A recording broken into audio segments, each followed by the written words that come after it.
Okay.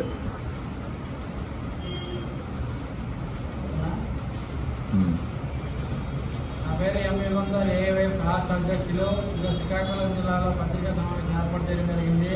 ఈ పత్రికా సమావేశంలో ముఖ్య ఉద్దేశం ఏంటంటే, రాష్ట్ర వ్యాప్తంగా ఎన్డీఏ గవర్నమెంట్ అధికారంలో రాకముందు ఎన్నికల ప్రచారంలో నిరుద్యోగ యువతకి 3,000 రూపాయలు నిరుద్యోగ వృత్తి ఇస్తామని చెప్పిన ఎన్డీఏ గవర్నమెంట్ ఈ రోజు 12 నెలలకు సంవత్సరం అవుతున్నా నిరుద్యోగ వృత్తి మీద ఊసి లేకుండా, ఈ రోజు క్యాబినెట్ చర్చలు లేకుండా, నిరుద్యోగ వృత్తి ఇవ్వకుండా నిరుద్యోగులకి నట్టేటి మోసం చేసిన ప్రభుత్వం ఎన్డీఏ ప్రభుత్వాన్ని మేము తీవ్రంగా హెచ్చరిస్తున్నాం.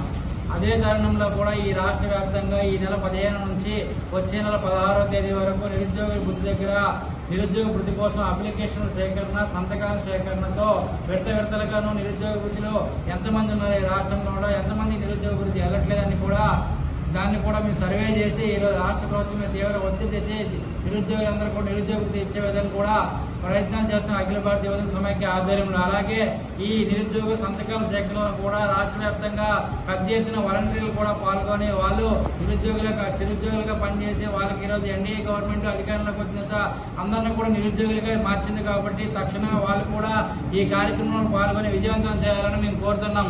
రేపటి నుంచి 16వ తేదీ నుంచి జరిగే సంతకాల సేకరణలో పెద్ద ఎత్తున రాష్ట్ర వ్యాప్తంగా అన్ని జిల్లా కేంద్ర మండల కేంద్రాల్లో నిరుద్యోగ సంతకాల సేకరణ చేపట్టిన తర్వాత ఆ తర్వాత కలెక్టరేట్ల దగ్గర సామూహిక నిరాహార దీక్షలు అలాగే కలెక్టరేట్ ముట్టలకు కూడా రానున్న రోజుల్లో పిలిపిస్తాము అని చెప్పి మేము కోరుతున్నాం.